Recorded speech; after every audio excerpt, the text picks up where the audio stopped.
واقعہ کربلا تاریخ کا دردناک واقعہ ہے۔ یہ اقتدار کی جنگ نہیں تھی، اقدار کی جنگ تھی۔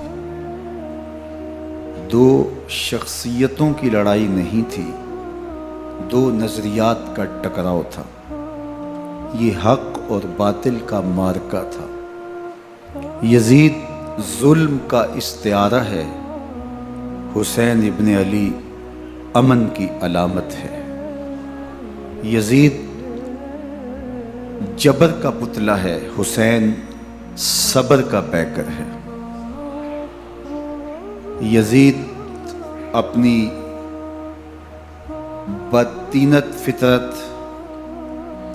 اور اپنی طبع ناہموار کے باعث دنیا پر ذلت و رسوائی، ظلم، جبر، جور و زیادتی کی علامت بن کے ابھرا، اور حسین ابن علی رضی اللہ تعالی عنہ حق و صداقت کا نشان بن کے ابھرا۔ کربلا کے تپتے ہوئے ریگزار میں حسینی اور یزیدی دو کردار سامنے آتے ہیں۔ اقبال نے کہا تھا، موسیٰ و فرعون و شبیر و یزید، ایند و قوت از حیات آید پدید، زندہ حق از قوت شبیری است، باطل آخر داغ حسرت میری است، سرخ رو عشق غیور از خون او، شوخی ای مصر از مضمون او، تا قیامت قطع استبداد کر، موج خون او چمن ایجاد کر۔ یزید بہدل کی بیٹی محسون کا ناپاک بیٹا تھا، اور حسین محمد عربی کی بیٹی فاطمہ کا شہزادہ تھا۔ یزید دمشق کے اطراف میں سرجون اور جریر، اختل جیسے اوباشوں کے جرمٹ میں پل کے جوان ہوا۔ حسین کے گھر کا دروازہ مسجد نبوی کے اندر کھلتا تھا۔ یزید نشے میں دھت ہو کر کے نمازیں چھوڑ دیتا تھا۔ حسین کی کربلا کے اندر بھی نماز تہجد قضا نہیں ہوئی۔ یزید ظلم کا دوسرا نام ہے، حسین امن کی علامت ہے۔ یزید نے زندگی میں ایک مرتبہ حج کیا اور شراب کے مٹکے ساتھ لے کے آیا، اور اختل اور دیگر گویوں اور مغنیوں کو اپنے ساتھ رکھا تاکہ سفر آسانی سے کٹے۔ حسین ابن علی نے 25 حج سواری ہونے کے باوجود پیدل کیے۔ یزید حج بیت اللہ کے بعد مدینہ المنورہ آیا اور شراب کی ایک مجلس بپا کی۔ حضرت امام حسین رضی اللہ تعالی عنہ جب وہاں پہنچے تو شراب کی پھیلی ہوئی بدبو کو محسوس کرتے ہوئے فرمایا، یہ بو کیسی ہے؟ تو نشے میں دھت یزید بولا، یہ شام میں بنتی ہے، اور ایک جام منگوایا اور اس کو پیتے ہوئے دوسرا جام حضرت امام حسین رضی اللہ تعالی عنہ کی طرف بڑھاتے ہوئے کہا، ابا عبداللہ لیجئے۔ تو حضرت امام حسین رضی اللہ تعالی عنہ نے فرمایا، میں اس کی طرف دیکھتا بھی نہیں ہوں، اور پھر وہ عشقی اشعار پڑھنے لگا۔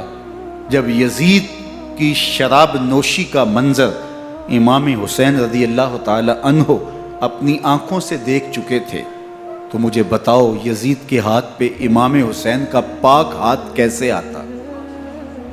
حضرت امام حسین رضی اللہ تعالی عنہ جس ماحول میں پلے تھے، جس ماحول میں پرورش پائی تھی، جس ماحول میں رہے تھے، وہ پاکیزہ اور تقدس مآب ماحول تھا۔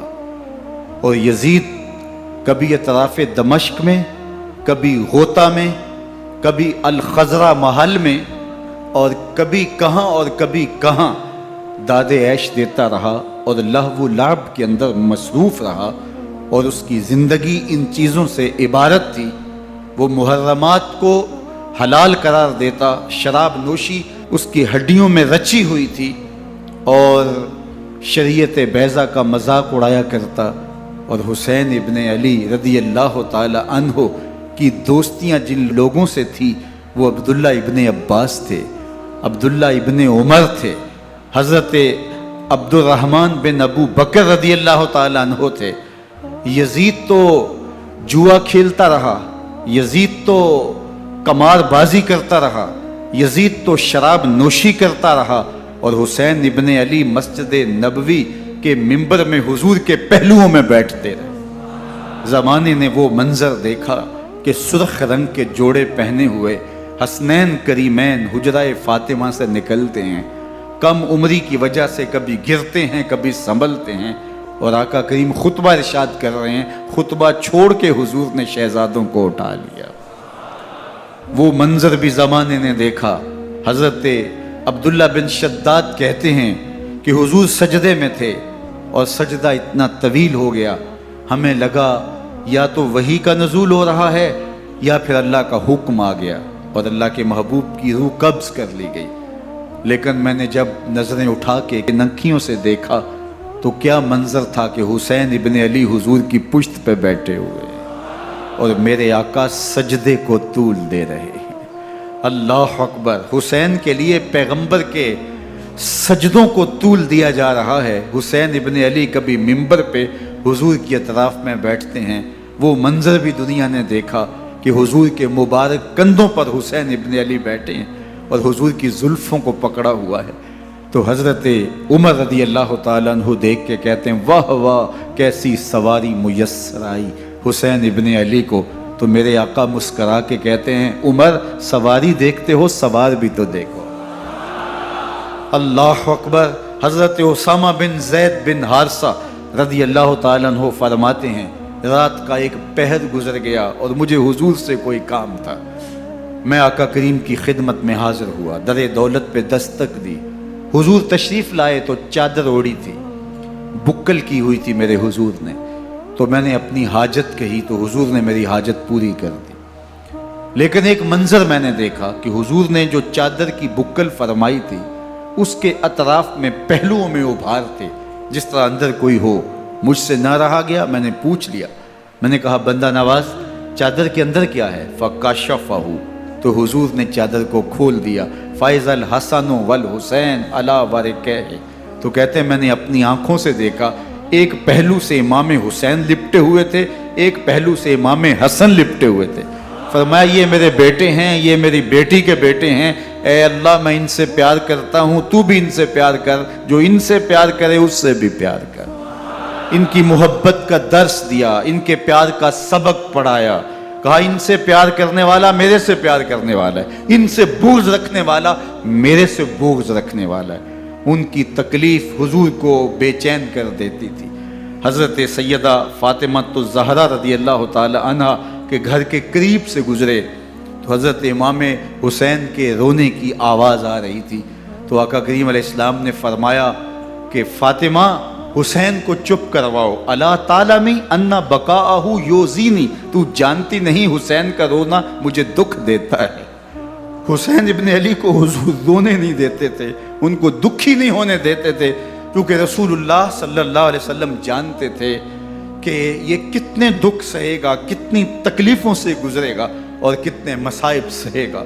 زمانے نے وہ گھڑیاں بھی دیکھیں کہ حضرت حذیفہ بن یمان رضی اللہ تعالیٰ عنہ فرماتے ہیں کہ میں حضور کی خدمت میں نماز مغرب کی ادائیگی کے لیے حاضر ہوا، اور میں نے یہ اجازت خاص طور پہ اپنی ماں سے اس شرط پہ لی تھی کہ امی آپ مجھے اجازت دیں، میں حضور کی خدمت میں حاضر ہوتا ہوں، مغرب کی نماز بھی ادا کروں گا اور پھر حضور سے عرض کروں گا حضور میرے لیے اور میری ماں کے لیے بخشش کی دعا کر دیجئے۔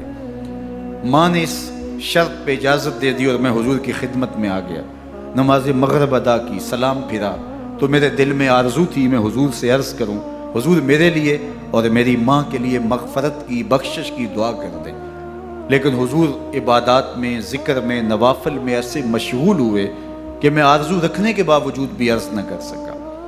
خیر نماز عشاء کا وقت ہوا، اذان پکاری گئی، حضور مصلی پہ آئے، نماز پڑھی، سلام پھرا، تو میرے دل میں پھر خیال آیا کہ ماں سے ایک نماز کی چھٹی لی تھی، نمازیں بھی 2 ہو گئیں، ماں نے جاتے پوچھنا ہے حضور سے میرے لیے اور اپنے لیے مغفرت کی، بخشش کی دعا کروائی تھی، تو کیا جواب دوں گا؟ اور حضور اٹھے اور کاشانہ اقدس کی طرف چل دیے۔ اب میرے دل میں یہ خیال رہ کے آ رہا تھا کہ ماں کو کیا جواب دوں گا؟ میں تو حضور سے بخشش و مغفرت کی دعا کروا ہی نہیں سکا۔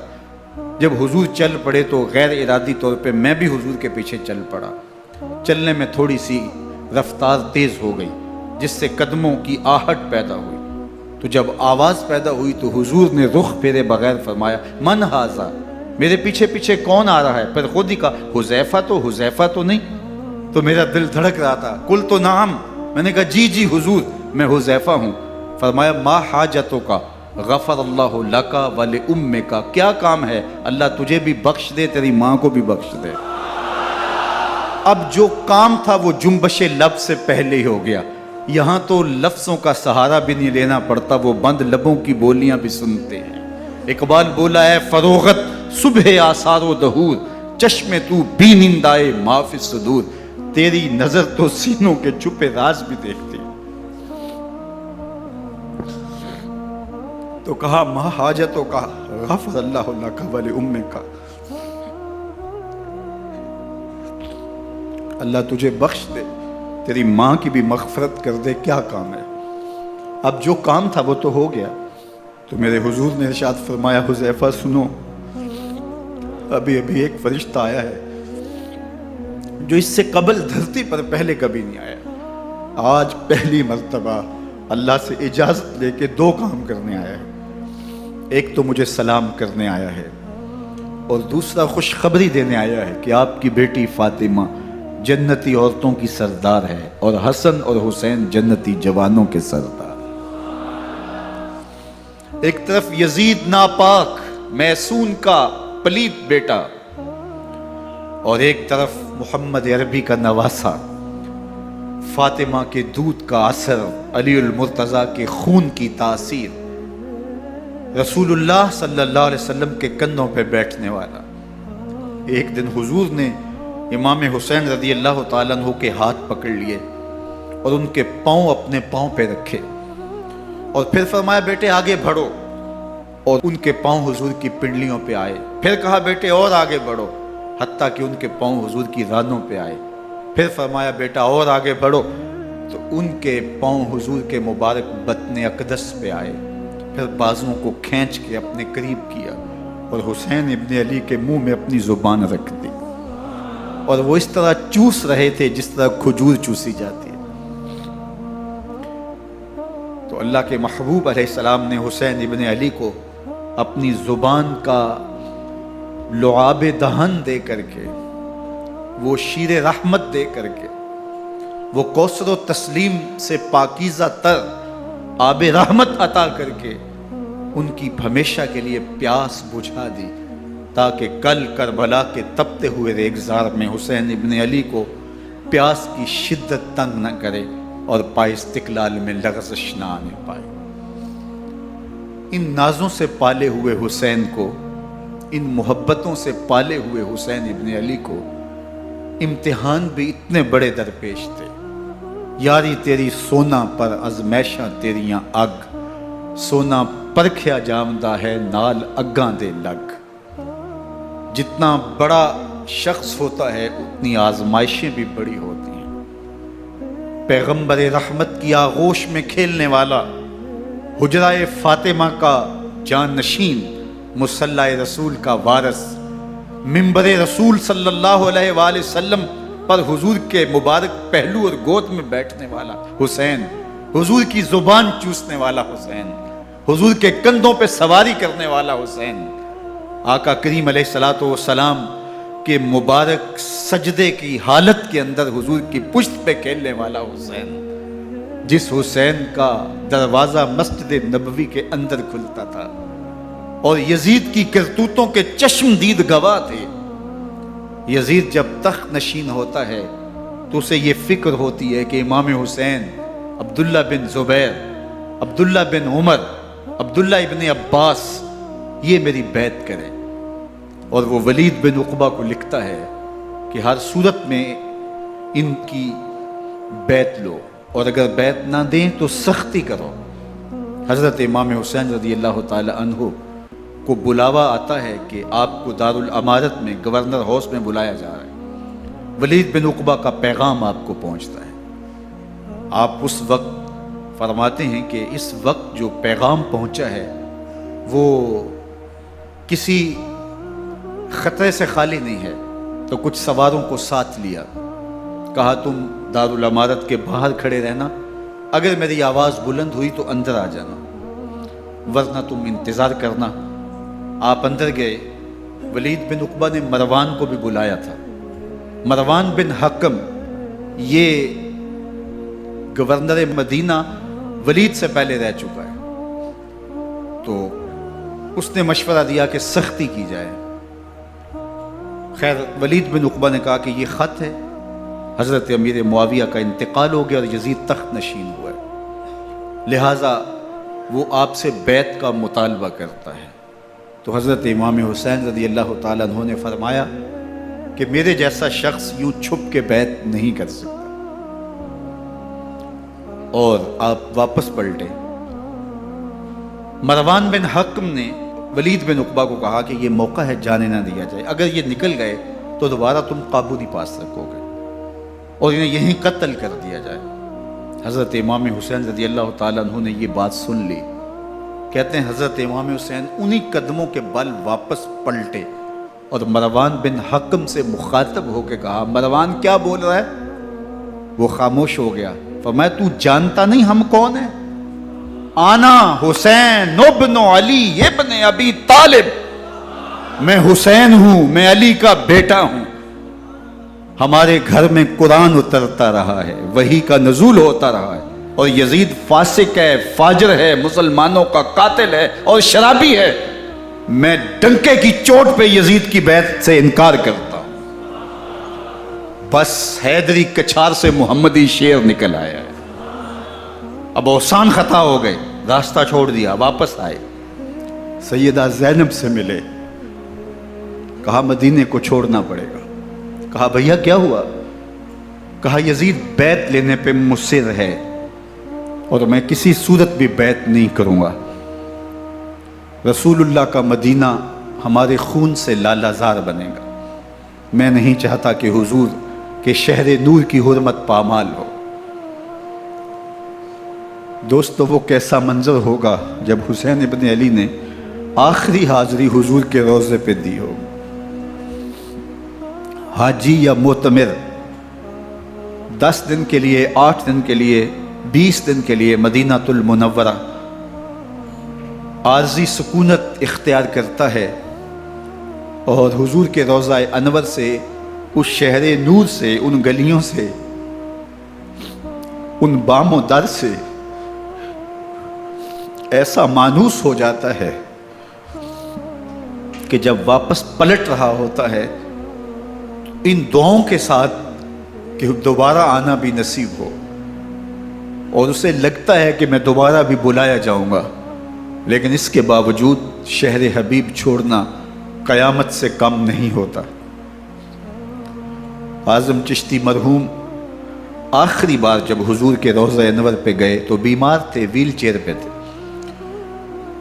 باب بقی سے باہر نکلے تو خادم سے کہا کہ میری ویل چیئر پیچھے سے کھینچو تاکہ میرا رخ روضہ انور کی طرف رہے، اور وہ پیچھے سے کھینچتا چلا جا رہا ہے، اور جب باب مکہ سے پیچھے جنت البقیع کے قریب سے گنبد خضرا نگاہوں سے اوجل ہونے لگا تو اعظم چشتی مرحوم نے کہا، جان بدن سے نکلتی ہے اعظم، جان بدن سے نکلتی ہے اعظم، کوئی آسان ہے مدینے سے جدا ہونا، کوئی آسان ہے مدینے سے جدا ہونا۔ یہ اس شخص کی کہانی ہے جو 10 دن، 5 دن، مہینہ، 2 ماہ وہاں رہتا ہے، اور پھر اس شہر کو چھوڑ کے آنا اس کے لیے آسان نہیں ہوتا۔ اور مجھے بتاؤ کہ حسین جو پیدا مدینے میں ہوا، جس کے گھر کا دروازہ مسجد نبوی کے اندر کھلتا تھا، جو مسجد نبوی کے اندر پرورش پا کے جوان ہوتا ہے اور مدینے کی گلیوں میں کھیلتا رہا، اس حسین ابن علی کے لیے مدینہ چھوڑنا، اور پھر وہ اس بات کا علم اور شعور رکھتے تھے کہ یہ آخری بار حضور کے در پہ حاضری ہے، دوبارہ اس شہر نور میں نہیں آ سکوں گا، تو کیا قیامت ہوگی اور کیا منظر ہوگا۔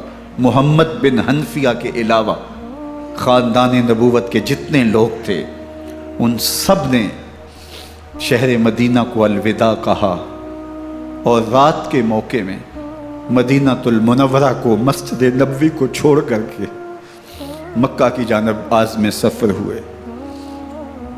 3 شعبان المعظم کو مکہ المکرمہ پہنچتے ہیں، ادھر کوفیوں کے خطوط آنے شروع ہو جاتے ہیں۔ حضرت امام حسین رضی اللہ تعالیٰ عنہ مسلم بن عقیل رضی اللہ تعالیٰ عنہ کو صورتحال معلوم کرنے کے لیے بھیج دیتے ہیں۔ 40,000 کوفی آپ کے ہاتھ پہ بیعت کر دیتے ہیں۔ ادھر 25 پیدل حج کرنے والے حضرت امام حسین 8 ذی الحج کو احرام باندھتے ہیں، لیکن آپ کو پتہ چلتا ہے کہ حاجیوں کے روپ میں قاتل چھپا دیے گئے، تو آپ اس احرام کو حج کی بجائے عمرے میں بدلتے ہیں اور کوفے کی جانب عازم سفر ہوتے ہیں۔ کائنات والو، ذرا سینے پہ ہاتھ رکھ کے دیکھو کہ یہ کتنا مشکل مرحلہ تھا۔ اس دین کی آبرو کو بچانے کے لیے حضرت امام حسین رضی اللہ تعالیٰ عنہ نے کتنا بڑا قدم اٹھایا۔ آپ کے بہی خواہ، دوست، احباب عبداللہ بن عمر یہ سارے روکتے ہیں۔ عبداللہ بن عباس کہتے ہیں حضرت نہ جائیے، الکوفی لا یوفی، کوفی کبھی وفا نہیں کرتے، آپ کے والد کو وہاں شہید کیا گیا، لیکن آپ ایک فرض کو نبھانے جا رہے ہیں۔ میرے غم گسارو، میرے مہربانوں، نہ روکو مجھ کو جانے دو، مجھے نانے کے دی کی ڈوبتی کشتی بچانے دو، میں جاتا ہوں کہ دنیا پر وفا کا نام رہ جائے، میں رہوں نہ رہوں پر عظمت اسلام رہ جائے۔ میں نہیں جاتا تو نبی کے گھر کی آن جاتی ہے، میں نہیں جاتا تو نبی کے گھر کی آن جاتی ہے، تمہارا دین جاتا ہے، میری غیرت ایمان جاتی ہے۔ حضرت امام حسین یہاں سے چلتے ہیں، ابھی راستے میں ہی پہنچتے ہیں کہ یہ خبر آتی ہے کہ کوفے والوں نے بے وفائی کر دی، حضرت مسلم بن عقیل رضی اللہ تعالیٰ عنہ کو شہید کر دیا گیا، نعمان بن بشیر معزول کر دیے گئے، ابن مرجانہ ابن زیاد وہاں متعین کر دیا گیا جو سخت گیر شخص تھا، اور اس نے لوگوں کو ڈرایا، دھمکایا، اور کوفے کے لوگوں کے دل بدل گئے اور وہ بیتیں توڑنے لگے۔ وہ منظر مسجد کوفہ کا کتنا دلگداز تھا۔ جب امام نماز کے لیے کھڑے ہوئے تو 40,000 لوگ آپ کے پیچھے تھا۔ جب سلام پھیرا اور امام نے دیکھا کہ پیچھے لوگ نہیں ہیں، پھر لوگوں نے اپنے دروازے بھی بند کر لیے۔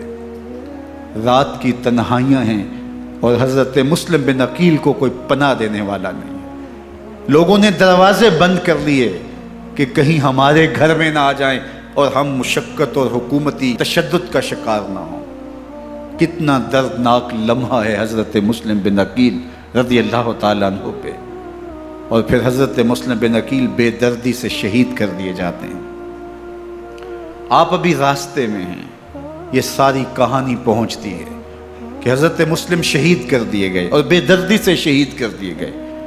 وہ جنہوں نے خط لکھے تھے کہ ہم آپ کے ساتھ ہیں اور ہم منتظر ہیں، چشم برا ہیں، آپ کے قدموں کی چاپ سننے کے لیے بیتاب ہیں، آج انہوں نے بیتیں توڑ دی۔ 40,000 کوفی منحرف ہو گئے۔ مسجد کوفہ کا وہ منظر کس قدر روح کو تڑپا دینے والا تھا۔ ہم پچھلے سال عصر اور مغرب کے درمیان جب کوفہ پہنچے تو سورج ڈوبنے کے قریب تھا۔ میں نے اپنی زندگی میں اتنا اداس موسم کہیں نہیں دیکھا جتنا اداس موسم کوفے میں دیکھا۔ ایسے لگتا تھا جس طرح کوفے کی آب و ہوا آج بھی شرمندہ ہے۔ جو مسلم بن عقیل اور خاندان نبوت کے ساتھ اہل کوفہ نے کیا، حضرت امام حسین رضی اللہ تعالیٰ عنہ کو ان کے بہی خواہوں نے، اعزاء نے، اقربا نے، دوستوں نے، آوان و انصار نے، ساتھیوں نے کہا کہ حضرت حالات یکسر تبدیل ہو گئے، اب ہمیں مراجعت کر جانی چاہیے، واپس پلٹ جانا چاہیے۔ تو حضرت امام حسین کافی سوچ بچار میں رہے، پھر اس کے بعد آپ نے فیصلہ کیا کہ ہم آگے بڑھیں گے۔ دوستوں نے کہا کہ حضرت اگر آپ آگے بڑھیں گے تو ہمیں لگتا ہے کہ وہ آپ کے ساتھ سلوک اچھا نہیں کریں گے اور آپ بچوں کے سامنے پیاس سے شہید کر دیے جائیں گے۔ تو حضرت امام حسین رضی اللہ تعالیٰ عنہ نے وہاں ایک خطبہ ارشاد فرمایا کہ لوگوں تم جو مجھے بتا رہے ہو مجھے اچھی طرح معلوم ہے، جو تم مجھے منظر پیش کر رہے ہو وہ میری نگاہوں میں ہے، اور جو کچھ ہونے والا ہے چشم تصور وہ منظر دیکھ رہی ہے۔ چونکہ حضرت امام حسین رضی اللہ تعالیٰ عنہ کی شہادت کی خبر حضرت امام حسین کے پیدا ہوتے ہی خاندان نبوت میں عام تھی۔ حضور علیہ الصلوۃ والسلام کو یہ بات جبریل امین نے آ کے بتائی تھی جب حسین ابن علی کے ساتھ حضور محبت کا اظہار کر رہے تھے، تو یہ جبریل امین نے آ کے کہا تھا حضور آپ کا یہ بیٹا ارض طف میں شہید کر دیا جائے گا، اور کربلا کی مٹی لا کے حضور کو دی اور ام سلمہ کو حضور نے عطا کر دی۔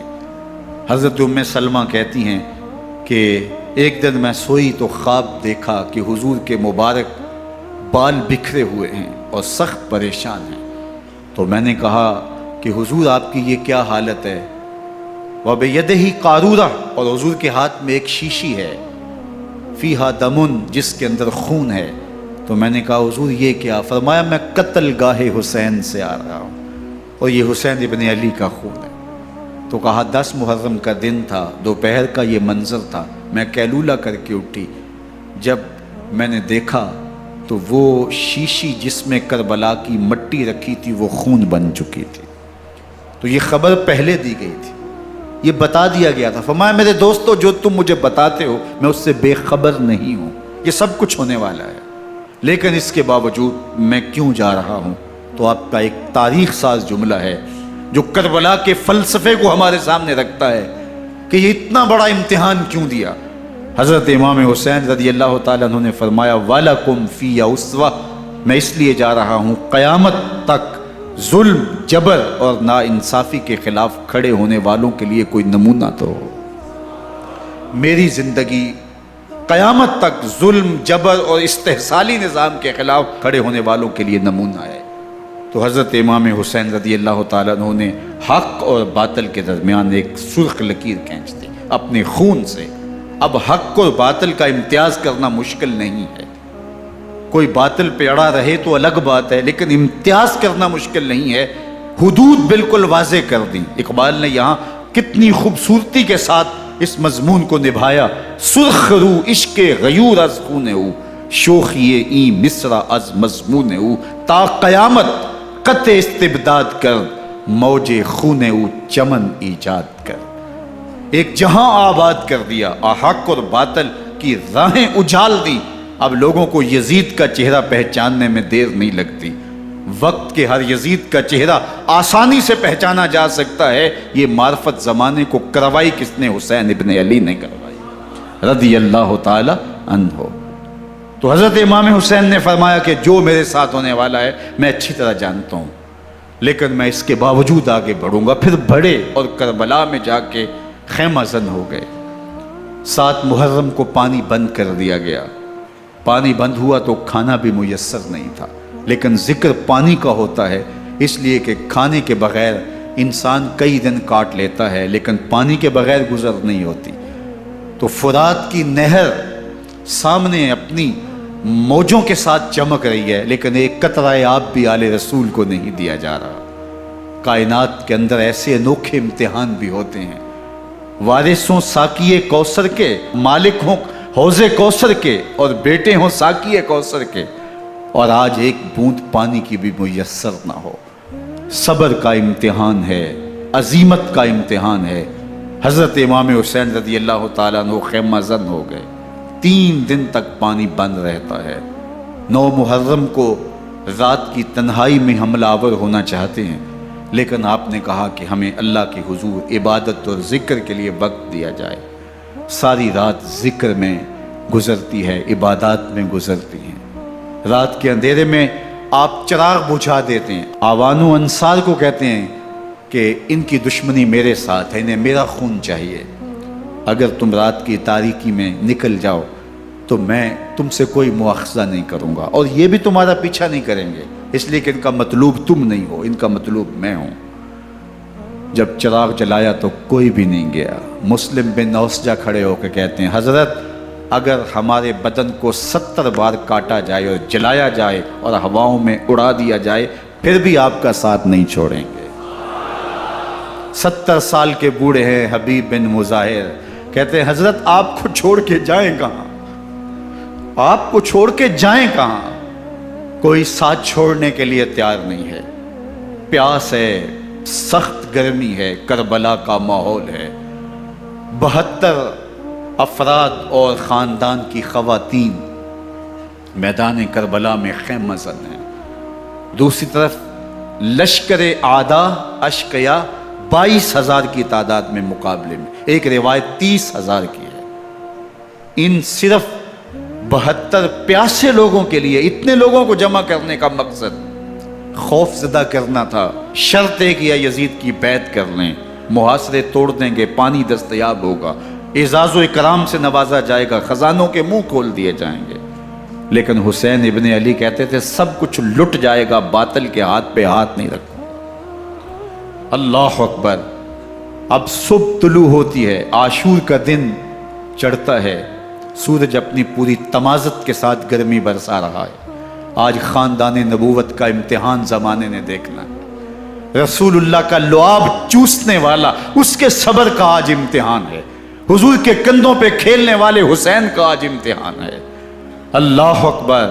حسین ابن علی تمام حجت کرتے ہیں میں نے تمہارا کچھ نہیں بگاڑا، میں نے کسی کا خون نہیں کیا، میں نے کوئی زیادتی نہیں کی، تم کیوں میرے قتل کے در پہ ہو؟ تم جانتے نہیں میں کون ہوں؟ میں تمہارے نبی کا نواسا ہوں، رسول اللہ صلی اللہ علیہ وآلہ وسلم کے کندھوں پہ کھیلتا رہا ہوں، حضور کا لعاب چوستا رہا ہوں، اور میں بوسہ گاہ رسول صلی اللہ علیہ وآلہ وسلم ہوں۔ لیکن ان اشقیاء کے دل پر کوئی چیز اثر انداز نہیں ہوتی۔ ایک ہور ہے، اللہ اس کے دل میں نرمی ڈالتا ہے۔ پہلے تو امام حسین کو گھیر کے لے کر کے آتا ہے، لیکن بعد میں وہ قافلہ یزید سے قافلہ حسین کی طرف آ جاتا ہے۔ امام حسین فرماتے ہیں تو دنیا میں بھی ہور ہے، آخرت میں بھی ہور ہے، آزادی مل جاتی ہے۔ باقی 22,000 کا لشکر جرار امام حسین کے قتل کے در پہ ہے۔ پھر تاریخ نے خاندان نبوت کا وہ انوکھا امتحان دیکھا۔ حضرت امام حسین کے بچے بالخصوص خواتین پیاس کی شدت میں حلق خشک ہیں۔ حضرت سکینہ تڑپ کے اپنے باپ سے کہتی ہیں کہ مجھے 6 ماہ کے علی اصغر کی پیاس نہیں دیکھی جا رہی۔ بچے کو ہاتھوں پہ اٹھاتے ہیں اور نہر فرات کے کنارے پہنچ کے فرماتے ہیں اشقیاء سے مخاطب ہو کے تمہارا معاملہ میرے ساتھ ہے، اس 6 ماہ کے بچے نے تمہارا کچھ نہیں بگاڑا، اور چلو بھر کے اس کا حلق سیراب کرنا چاہتے ہیں۔ ایک 2 شاخہ تیر آتا ہے جو حضرت علی اصغر کے گلے کو چیر دیتا ہے۔ راوی لکھتے ہیں کہ وہ عام تیر نہیں تھا، جانوروں کو شکار کرنے کے لیے جو بڑے تیر ہوتے ہیں وہ 2 شاخہ تیر تھا۔ وہ گردن کو کاٹ دیتا ہے، خون بہنے لگتا ہے، گردن لٹک جاتی ہے۔ حضرت امام حسین وہ بہتا ہوا خون اپنے چلو میں لیتے ہیں اور آسمان کی طرف اچھال کے کہتے ہیں مالک حسین کی یہ قربانی بھی قبول۔ یہ تماشا لب بام نہیں ہے، بچہ بیمار ہو ڈاکٹر جواب دے دیں، ماں باپ کے ہاتھ پھول جاتے ہیں، زندگی کی سانسیں ابھی چل رہی ہوتی ہیں لیکن ڈاکٹر کہے کہ یہ میرے بس کا روگ نہیں ہے، کہیں اور لے جاؤ، تو زندگی کا لف و نشر غیر مرتب ہو جاتا ہے۔ میں سلام پیش نہ کروں حسین ابن علی کو، 6 ماہ کا علی اصغر ہاتھوں میں دم توڑتا ہے، گردن لٹک جاتی ہے، خون بہہ رہا ہے، اب خیموں کی طرف بڑھ رہے ہیں لیکن زبان پہ شکایت نہیں ہے، کہتے ہیں مالک حسین کی یہ قربانی قبول کر لے۔ اب خیموں کی طرف آنا، شہر بانوں